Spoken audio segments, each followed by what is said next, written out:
أعوذ بالله من الشيطان الرجيم. بسم الله الرحمن الرحيم. الحمد لله الذي أنزل على عبده الكتاب ولم يجعل له عوجا قيما لينذر بأسا شديدا من لدنه ويبشر المؤمنين الذين يعملون الصالحات أن لهم أجرا حسنا ماكثين فيه أبدا.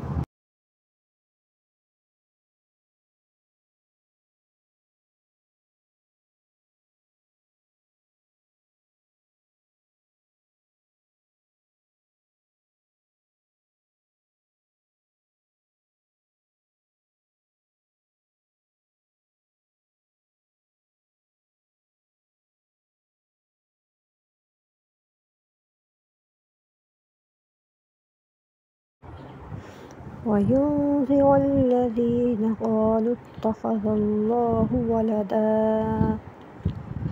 ما لهم به من علم ولا لآبائهم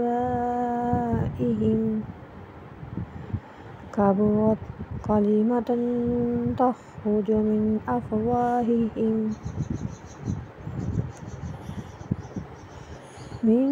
أفواههم إن يقولون إلا كذبا فلعلك باخع نفسك على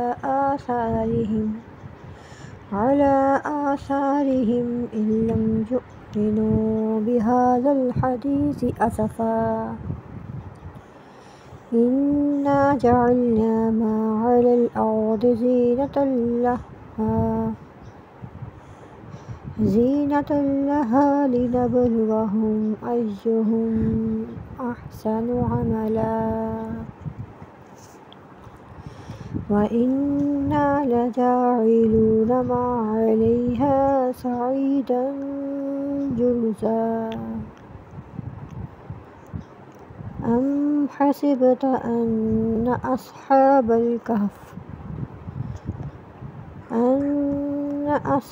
الكهف والرقيم كانوا من آياتنا عجبا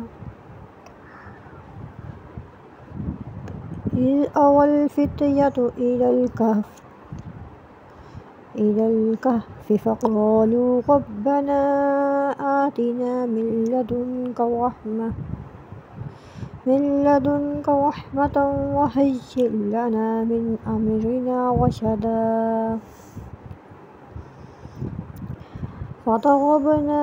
على آذانهم في الكهف سنين عددا ثم بعثناهم لنعلم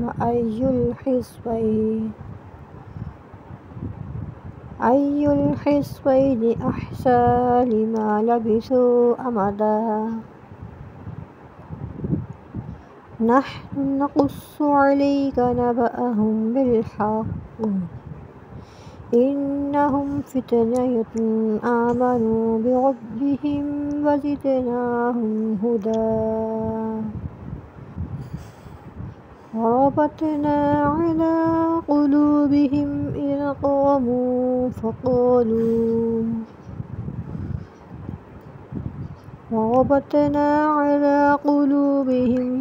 قاموا فقالوا ربنا رب السماوات والأرض لن ندعو من دونه إلها لقد قلنا إذا شططا. هؤلاء قوم اتخذوا من دونه آلهة لولا يأتون عليهم بسلطان بين فمن أظلم ممن افترى على الله كذبا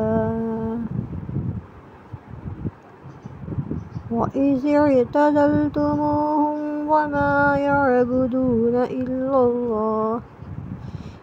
الله فأووا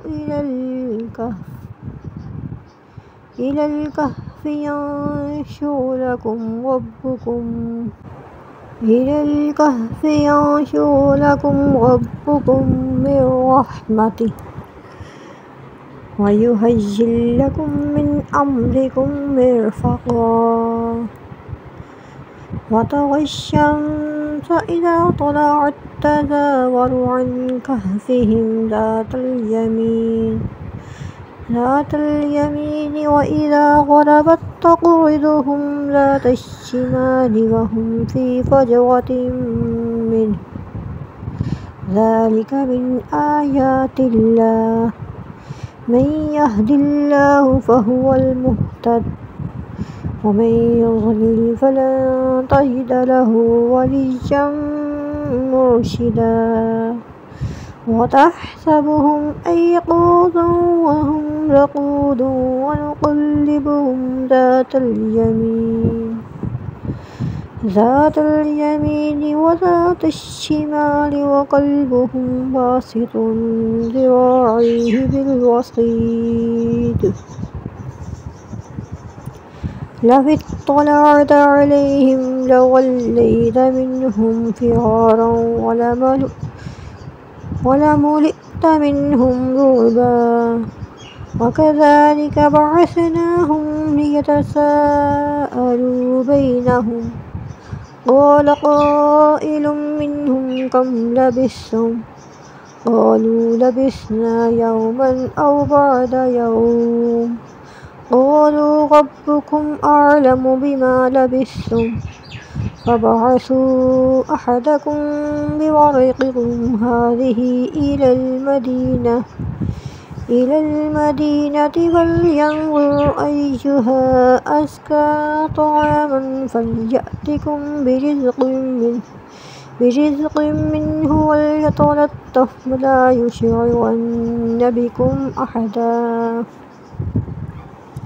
إنهم إن يظهروا عليكم يرجموكم أو يعيدوكم في ملتهم ولن تفلحوا إذا أبدا وكذلك أعثرنا عليهم ليعلموا أن وعد الله حق وأن الساعة لا ريب فيها إذ يتنازعون بينهم أمرهم فقالوا ابنوا عليهم بنيانا ربهم أعلم بهم قال الذين غلبوا على أمرهم لنتخذن عليهم مسجدا سيقولون ثلاثة رابعهم كلبهم ويقولون خمسة سادسهم كلبهم رجما بالغيب ويقولون سبعة وثامنهم كلبهم قل ربي أعلم بعدتهم ما يعلمهم إلا قليل فلا تمار فيهم إلا مراصا ظاهرا ولا تستفت فيهم منهم أحدا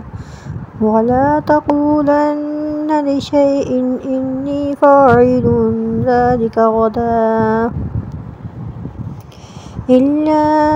أن يشاء الله واذكر ربك إذا نسيت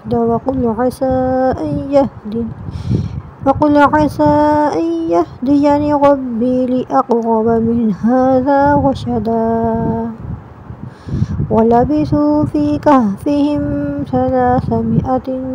سنين وازدادوا 9 قل الله أعلم بما لبثوا له غيب السماوات والأرض أبصر به وأسمع ما لهم من دونه من ولي ولا يشرك في حكمه أحدا واتل ما أوحي إليك من كتاب ربك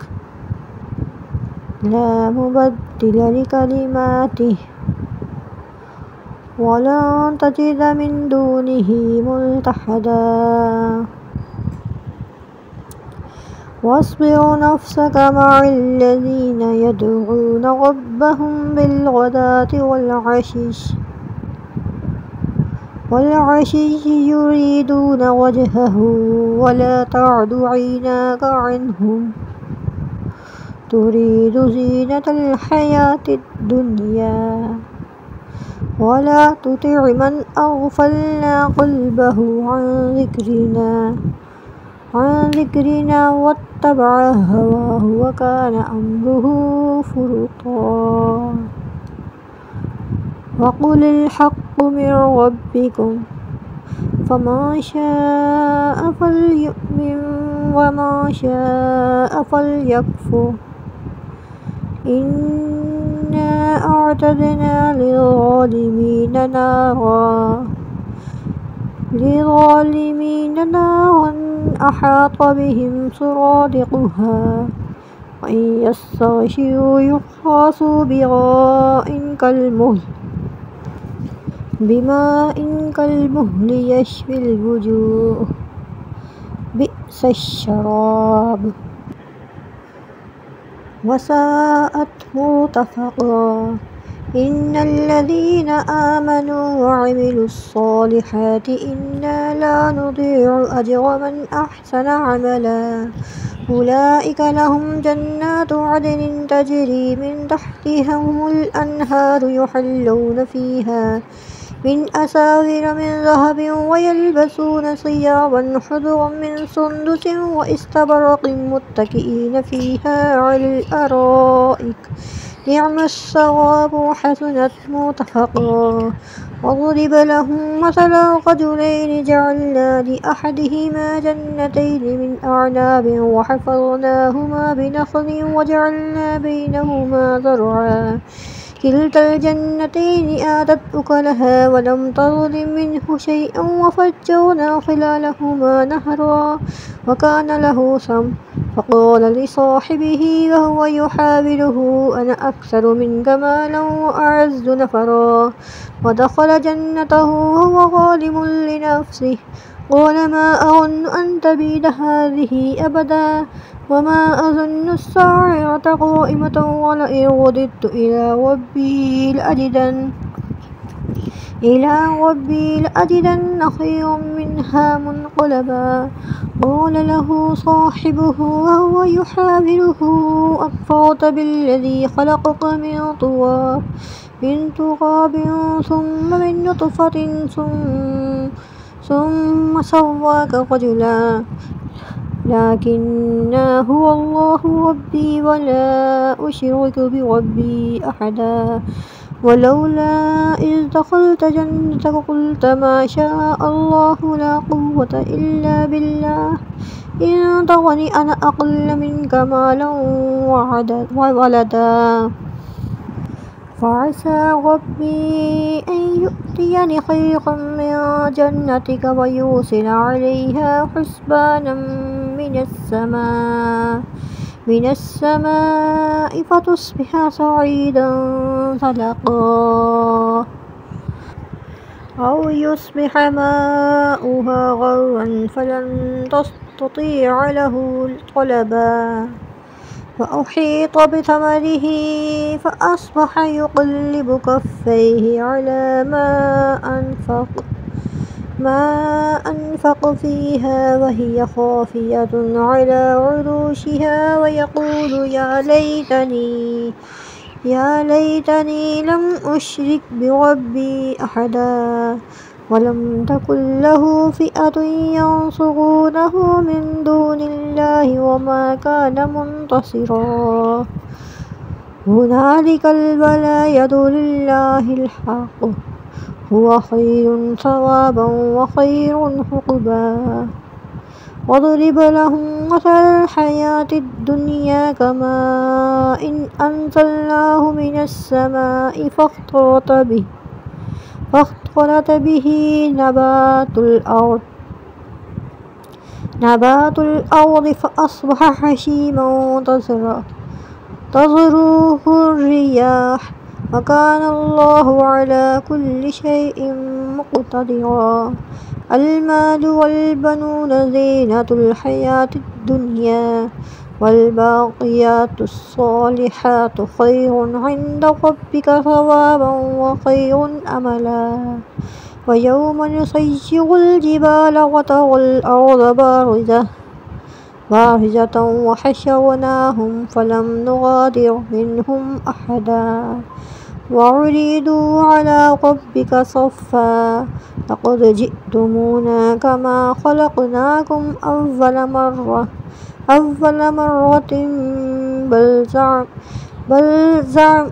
بل زعمتم أن لن نجعل لكم موعدا. ووضع الكتاب فترى المجرمين مشفقين مما فيه ويقولون يا ويلتنا ما لهذا الكتاب لا يغادر صغيرة ولا كبيرة إلا أحصاها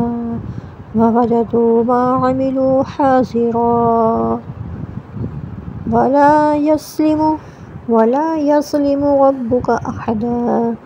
وإذ قلنا للملائكة اسجدوا لآدم فسجدوا إلا إبليس كان من الجن ففسق عن أمر ربه أفاتخذونه وذريته أولياء من دوني وهم لكم عدو بئس للظالمين بدلا. ما أشهدتم خلق السماوات والأرض ولا خلق أنفسهم وما كنت متخذ المضلين عضدا. ويوم يقول نادوا شركائي الذين زعمتم فدعوهم فلم يستجيبوا لهم وجعلنا بينهم موبقا. ورأى المجرمون النار فظنوا أنهم مواقعوها ولم يجدوا عنها مصرفا. ولقد صرفنا في هذا القرآن للناس من كل مثل وكان الإنسان أكثر شيء جدلا.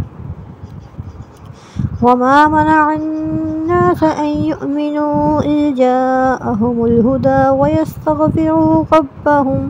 ربهم إلا أن تأتيهم سنة الأولين أو يأتيهم العذاب قبلا.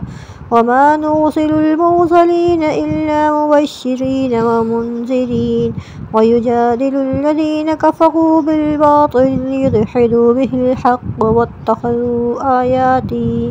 آياتي وما أنذروا هزوا. ومن أظلم ممن ذكر بآيات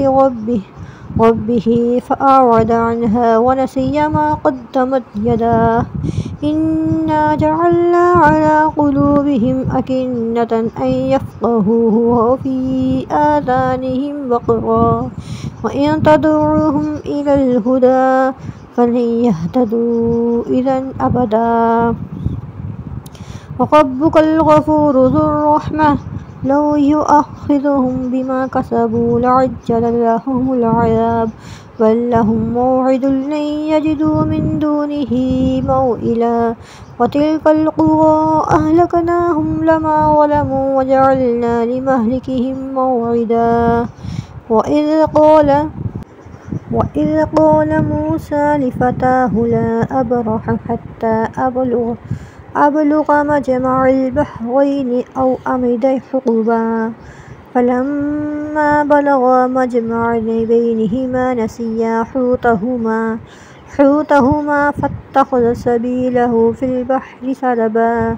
فلما فلما جاوزا قال لفتاه آتنا غداءنا لقد لقينا من سفرنا هذا نسبا قال أرأيت إذ أوينا إلى الصخرة فإني نسيت الحوت وما أنسانيه إلى الشيطان أن أذكره واتخذ سبيله في البحر عجبا قال ذلك ما كنا نبغي فارتد على آثارهما قصصا فوجدا عبدا من عبادنا آتيناه رحمة من عندنا وعلمناه من لدنا علما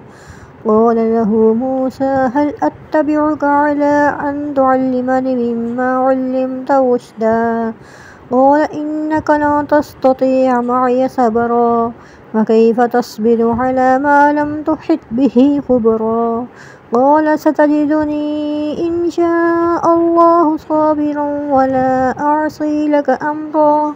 قال فإن اتبعتني فلا تسألني عن شيء حتى أحدث لك منه ذكرا فانطلقا حتى إذا ركبا في السفينة خرقها قال أخرقتها لتغرق أهلها لقد جئت شيئا إمرا قال ألم أقل إنك لا تستطيع معي صبرا قال لا تؤاخذني بما نسيت ولا ترهقني من أمري عسرا فانطلقا حتى إذا لقيا غلاما فقتله قال أقتلت نفسا زكيا بغير نفس لقد جئت شيئا نكرا قال ألم أقل لك إنك لا تستطيع معي صبرا قال إن سألتك عن شيء بعدها فلا تصاحبني قد بلغت من لدني عذرا فانطلقا حتى إذا أتيا أهل قرية استطعما أهلها فأبوا أن يضيفوهما فوجدا فيها جدارا يريد أن ينقض فأقامه قال لو شئت لاتخذت عليه أجرا قال هذا فراق بيني وبينك سأنبئك بتأويل ما لم تستطع عليه صبرا أما السفينة فكانت لمساكين يعملون في البحر فأردت أن أعيبها وكان وراءهم ملك يأخذ كل سفينة غصبا وأما الغلام فكان أبواه مؤمنين فخشينا أن يرهقهما طغيانا وكفرا فأردنا أن يبدلهما ربهما خيرا منه زكاة وأقرب رحما وأما الجدار فكان لغلامين يتيمين في المدينة وكان تحته كنز لهما وكان أبوهما صالحا فأراد ربك أن يبلغا أشدهما ويستخرجا كنزهما رحمة من ربك وما فعلته عن أمري ذلك تأويل ما لم تستطع عليه صبرا ويسألونك عن ذي القرنين قل سأتلو عليكم منه ذكرا إنا مكنا له في الأرض وآتيناه من كل شيء سببا فأتبع سببا حتى إذا بلغ مغرب الشمس وجدها تغرب في عين حمئة ووجد عندها قوما قلنا يا ذا القرنين إما أن تعذب وإما أن تتخذ فيهم حسنا قال أما من ظلم فسوف نعذبه ثم إلى ربه فيعذبه عذابا نكرا. وأما من آمن وعمل صالحا فله جزاء الحسنى وسنقول له من أمرنا يسرا. ثم أتبع سببا حتى إذا بلغ مطلع الشمس وجدها تطلع على قوم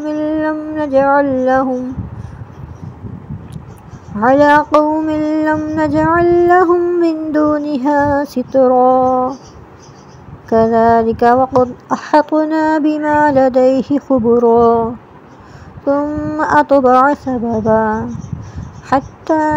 إذا بلغ بين السدين وجد من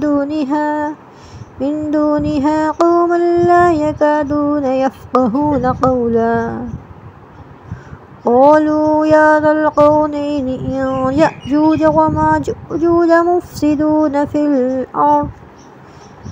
الأرض فهل نجعل لك خرجا على أن تجعل بيننا وبينهم سدا. قال ما مكني فيه ربي خير فأعينوني بقوة أجعل بينكم وبينهم ردما. آتوني زبر الحديد حتى إذا ساوى بين الصدفين قال انفخوا حتى إذا جعله نارا قال آتوني أفرغ عليه قدرا. فما استطاعوا أن يظهروه وما استطاعوا له نقبا. قال هذا رحمة من ربي فإذا جاء وعد ربي جعله دكا وكان وعد ربي حقا. وتركنا بعدهم يومئذ يموج في بعد ونفخ في الصور فجمعناهم جمعا. فعرضنا جهنم يومئذ للكافرين عرضا. الذين كانت أعينهم في غطاء عن ذكري وكانوا لا يستطيعون سمعا. أفحسب الذين كفروا أن يتخذوا عبادي من دوني أولياء إنا أعتدنا جهنم للكافرين نزلا. قل هل ننبئكم بالأخسرين أعمالا الذين ضل سعيهم في الحياة الدنيا وهم يحسبون أنهم يحسنون صنعا. أولئك الذين كفروا بآيات ربهم ولقائه فحبطت أعمالهم فلا نقيم لهم يوم القيامة وزنا. ذلك جزاءهم جهنم بما كفروا واتخذوا آياتي ورسلي هزوا. إن الذين آمنوا وعملوا